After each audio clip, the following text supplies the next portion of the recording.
Hey guys, all cars and bikes here, and today we are driving and reviewing this beautiful Škoda Enyaq, which is a fully electric Škoda car, first of its kind. So let's get right into it. This is the key to the Škoda Enyaq. This is what it looks like, actually exactly the same as the Octavia. Thank you very much to Skoda AS for letting me lend this car for the weekend and letting me test drive it. I'm gonna put the keys right here, put on my watch. And let's talk about the interior and the design of this car. So, this car is fully electric, which kind of reflects itself in the interior, which is very minimalistic. Small dash in front of you, a huge tablet here, and a steering wheel. Pretty much the same steering wheel that you can find in all the RS models, Octavia, also in the Sportline models of Superb, Kodiaq, Karoq, and Octavia as well. This panel is going to give you all the information that you need about your drive, excluding speed and the speed limits, which are shown right in front of you, or on the window, because there's a head-up display that I'm not sure that you can see, but I can see it. So the head-up display, which also gives me some information, including basic navigation. In here on the tablet, which I think is okay but not as safe as I would like it to be, you can configure a phone, radio, navigation, see where you can charge or when you can charge, how much you want to charge, your driving info in the vehicle part, assist systems, all of them we're going to turn one off, show them as well. Smart link to mirror your phone, or stationary AC, which is going to either heat up your car or cool it down on a warm summer night or cold summer, cold winter day before you get into the car. So in here we're not going to be configuring the phone today, we're not going to be listening to radio, we're not going to be using the navigation here, we're only going to be looking at the vehicle and the assist systems. We are not going to need much more today. In the assist systems, you have to turn on the ignition. You have too many systems here: travel assist, ACC adaptive cruise control, lane assist, side assist, road sign display, front assist, eco assist. So too many. Of course, it's an electric car, so it's going to use them all. I don't like the lane assist, which basically gives you the inability to turn from your lane unless you actually put on a blinker, which many of us forget, I believe, on daily occasions. So yeah, I keep turning that off every single time I turn on any Skoda car. I turn this assist off. I don't like it. And what is here in the vehicle part is the driving info or driving data since start, long term, and since recharge. As you can see, I charged the car a few minutes ago. I've already driven 2 kilometers, which gives us 280 kilometers of range and 64% battery left. We're not going to be having full power available for us today with this car, which is okay. 64% is still enough. So let's go into start data. I'm gonna reset those so that we can see how we're doing, how we fare on our little road that we're gonna, little drive that we're going to do. And yes, I'm going to talk about the rest of the infotainment while driving. So in case you want to drive, you have to step on the brake, and as you would in an automatic car, put it into D mode, which is drive. Also auto level of recuperation, which is going to recuperate the battery or recharge the battery itself, how the car sees fit. And yeah, so let me just put some things away here, and I believe that we're ready to go, so let's do it. Just step on the gas or accelerator pedal, and we are off.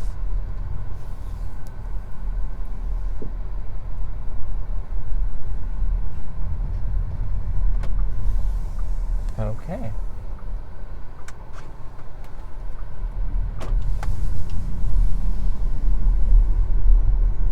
Okay, there was a small cut because there were some audio problems, so we're just gonna start again. Anyway, I'm going to reset my data again, and let's go for the drive promising to take you on. So, before any further ado, let's go. And first of all, let's talk about the powertrain of this car. This car is powered by an electric engine. Of course, it's a fully electric car.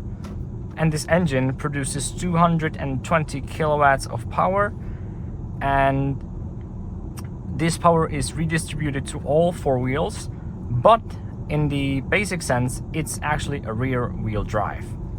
This car or the all-wheel drive by Skoda works that way that it gives 96 approximately % of power to either wheelbase, and in the case of the Enyaq it's the rear wheelbase, and rest, those little 4%, go to the front wheelbase. And if you need it to be a 4-wheel drive, you cannot choose that to do so yourself. The car will choose itself when to switch into all-wheel drive, which is kind of cool actually. So all the time, if you have a Superb or Octavia, which is an all-wheel drive, you're never going to be an all-wheel drive all the time, which is actually pretty good because it saves you that much fuel, and then when you need it, it's going to activate the all-wheel drive. This Enyaq though puts down power from the start. Basically, there's no waiting for any torque to come. The torque is instant, the power is always there at your disposal. Whenever you need any touch of power, you're just gonna go, unlike this cyclist who, oh well. So when you need the power, you're just gonna push the accelerator pedal. I've been trying to say this word for the past 2 days, and you just go. You just float through everything because the car just wants to go. We're going to experience this car in a few ways. We're going to go on the highway, bad roads and back roads combined. So we're gonna have a nice time, and we will see what the car can do. We're not at full charge. We currently have 43% of battery. I've had the car for the whole weekend since Friday, which means I've already driven something and I didn't have enough time to charge it overnight. We don't have a charger at home, so we're not gonna experience the 100% power, but it's still more than enough for basic driving. So you'll see that it is actually very, very good. This car has a series of driving modes which you can set your car to, and let's talk about them right now. So if you press this mode button, it's going to take you into this beautiful screen of several 1, 2, 3, 4, 5 and plus individual, so 5 plus individual driving modes, which you can change between in driving, of course. So if I want to go for sport, I'm just going to press sport and that's it. If I'm going to go normal, I'm going to go normal and that's it. I don't even have to let my foot off the accelerator. With each mode, the car does something else a little bit differently. There's not huge changes, but they're quite noticeable, at least suspension wise. Let's start with normal. This is going to set the car to, you've guessed it, normal style. So the powertrain is just going to be there, 220 kilowatts at your disposal, you're fine. The suspension is going to be just like a road car. I mean, normal is just normal. You don't really talk about that. You can also go to eco mode, which is what we're going to do right now through the city, so the town. So we're going to go eco, and we're going to switch our battery charging to B mode right down here, which means that we are in full recharge mode. It limits our performance and comfort. With this mode, it limits the power. You can only go up to 130 kilometers per hour, not faster. It's going to take you there slowly because the car is restricted on performance. But if you go to B mode, which is why you even have eco mode, you can go full recharge battery here. So if I let my foot off the accelerator, you can see that this blue line on the left will start going blue more, filling up. The way that it fills up is how it recharges your battery. We're going to see our average consumption at the end of this drive, because that's what I do. Comfort is going to be what we will use now. As you can see, we have a kind of bad road ahead. So I switched to comfort, and this off-road just turned into a normal check road for me. I know, that's kind of funny. The comfort mode is going to make the suspension very soft. It actually feels like you're going through clouds or something, so that's not bad at all. Even these big hoops don't make me, want to go and switch cars. Okay, there's no car behind us, so we already showcased normal, so let's just go into sport now. And from B mode, we're gonna go basically back to D. In sport mode, the recharge is set to level 2, which is medium recharge, and you cannot do anything about it. See, recuperation level 2. It's just changed like that. Which means that if you let your foot off the accelerator, it's going to recharge, I want to say medium wise, but it just does it not too much, not too little. It's going to be pretty nice. And what we're going to do is 0 to 100 and then back to 0 while braking. So let me stop at that 50 sign just real quick because there's no car behind me. So if you want to go for launch control, there's none in this car. So basically what you have to do is you can press on the brake, it's going to give you auto hold, so now you don't have to do anything. If you want to just launch now, you just press the accelerator straight down, which is what we're going to do, and then from 100 to 0. So 3, 2, 1. Oh my god, that kick is lovely. Okay, and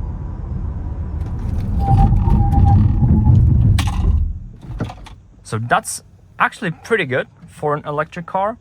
You can hear the brakes squeal, but honestly I think that for an electric car, this performance to 100 and back is pretty good. This car is very heavy, so, and we also went a bit uphill, so both the acceleration was slower and the braking was a bit faster, but then at the same time, for 2.2 something tons, this was very good. That's sport mode for you.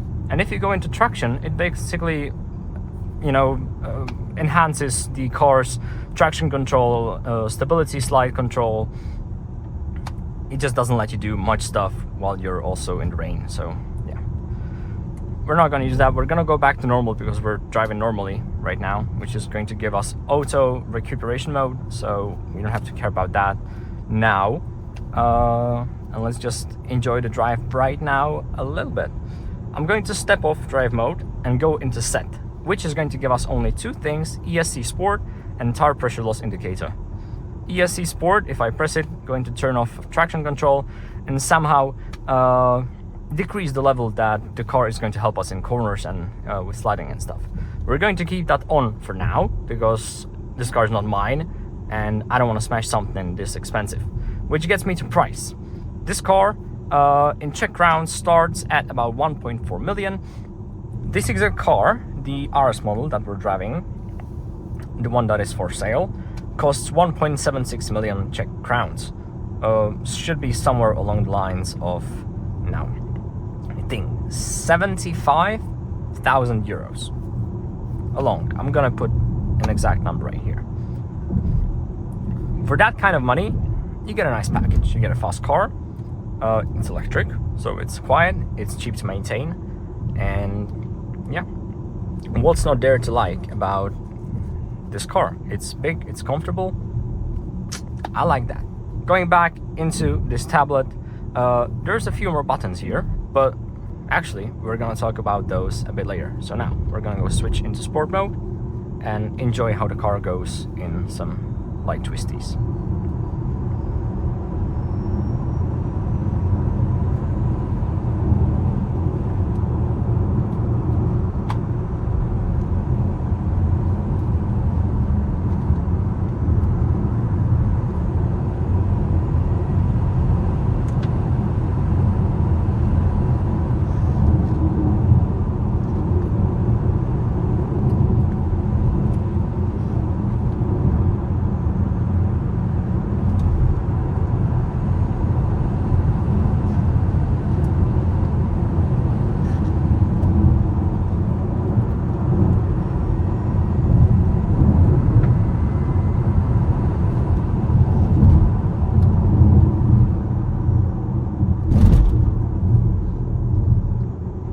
So for a car that's this heavy and is electric, that's some nice performance actually.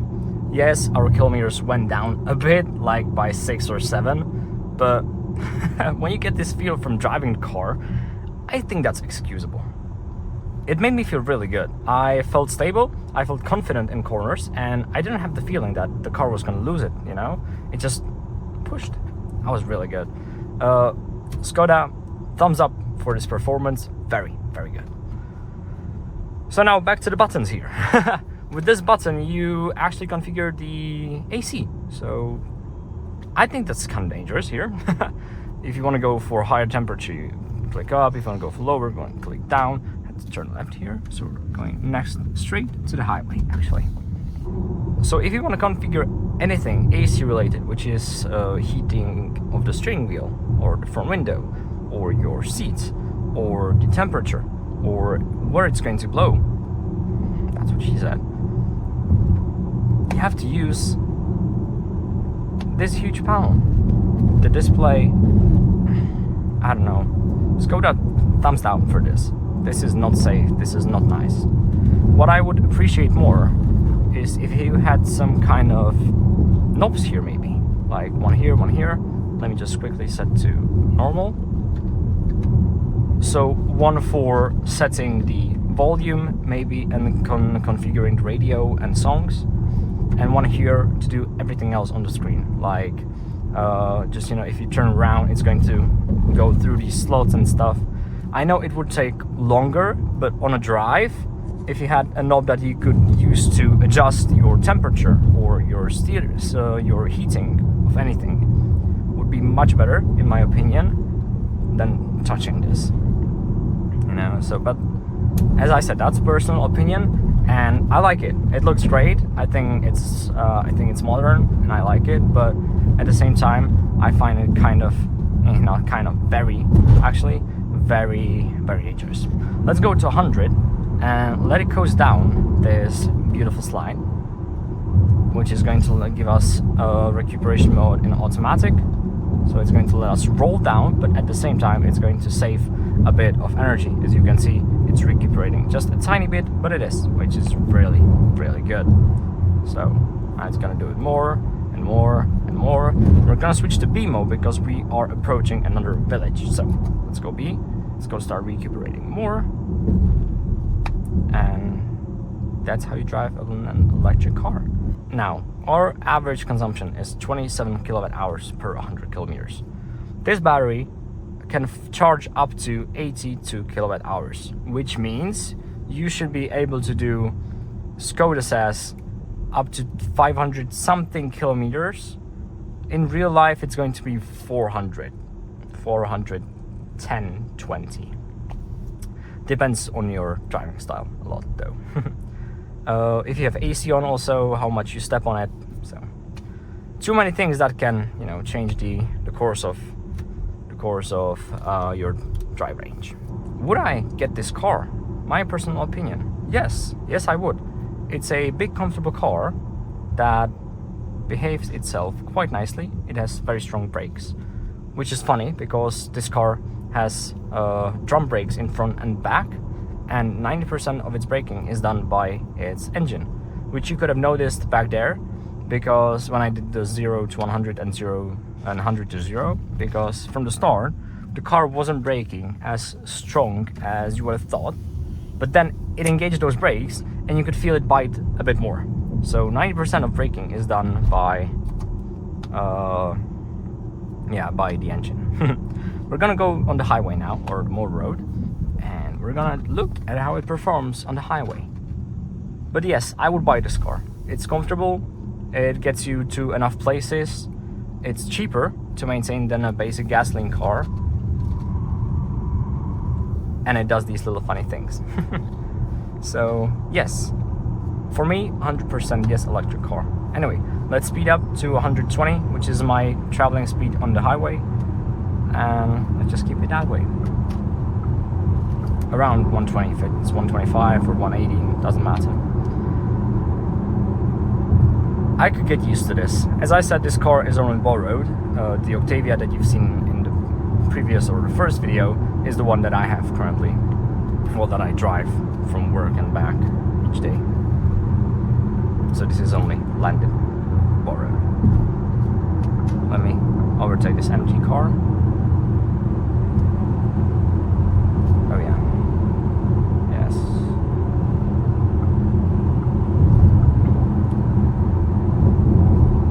See? I like it. It's stable, it's comfortable, it doesn't, you know, throw you around much, but at the same time, it's not very stiff, so traveling on the highway, very good. I think that's pretty mint. And yes, this is really good. We're gonna try go a bit faster. The speed is limited to 180 kilometers per hour by a software limiter, which means that it could probably go faster, but Skoda chose not to make it go faster,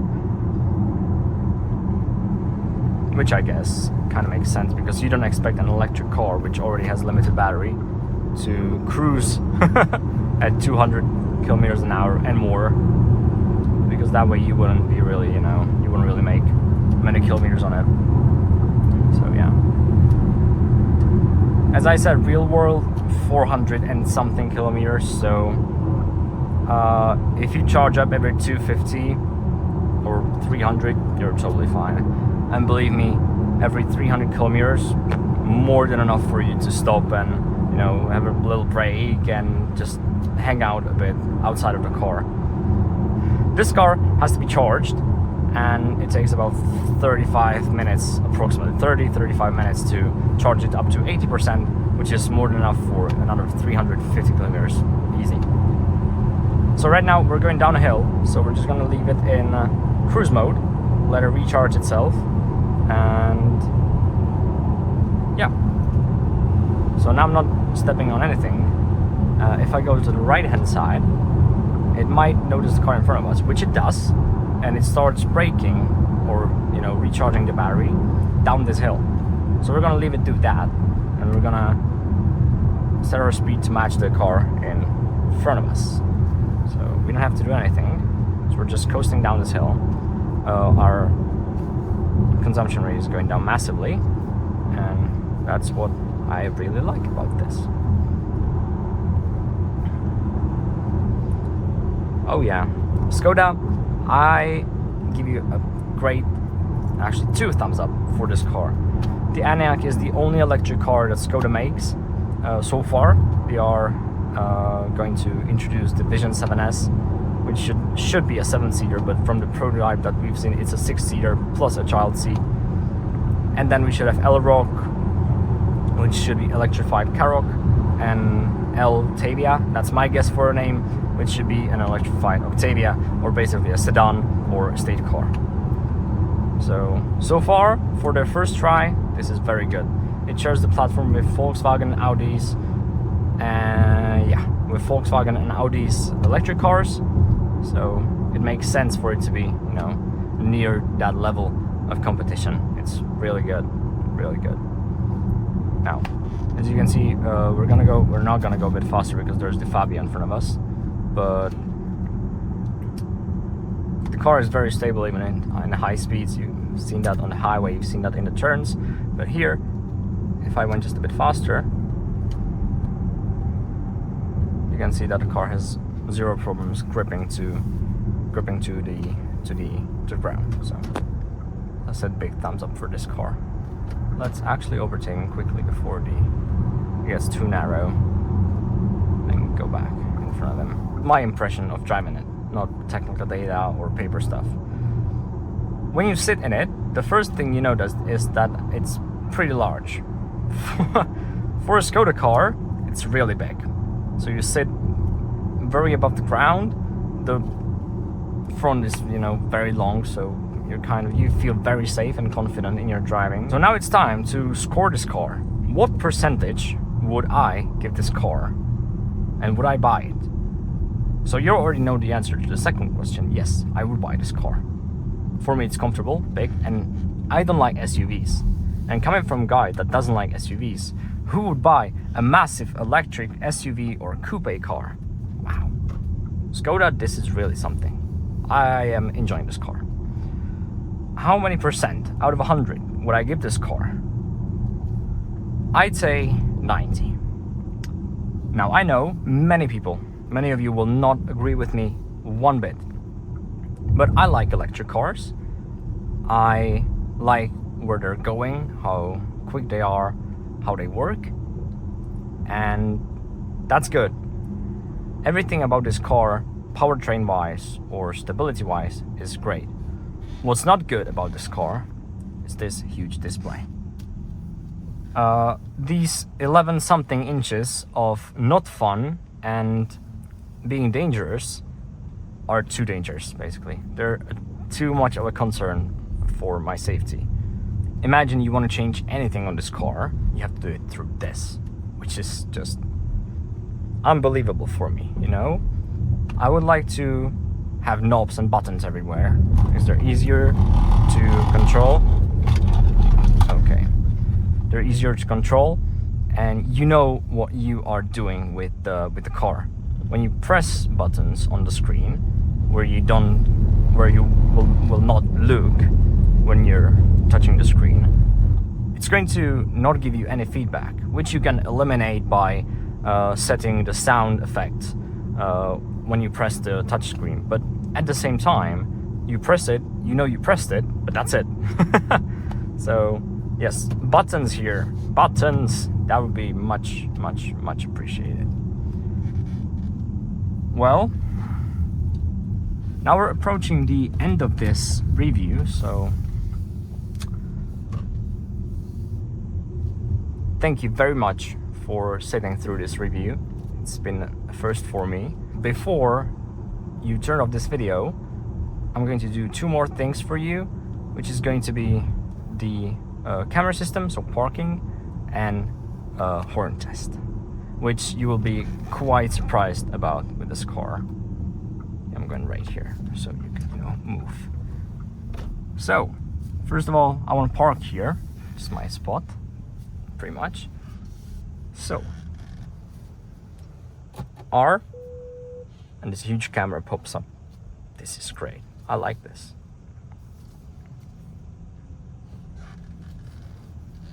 And just like that, you're parked. Now all you have to do to turn off the car, put it in P, which is the parking brake, and you're done. If you open the door, the car will shut off. And now, the one funny thing. Listen to the sound of this beautiful, lovely, great horn. Are you ready?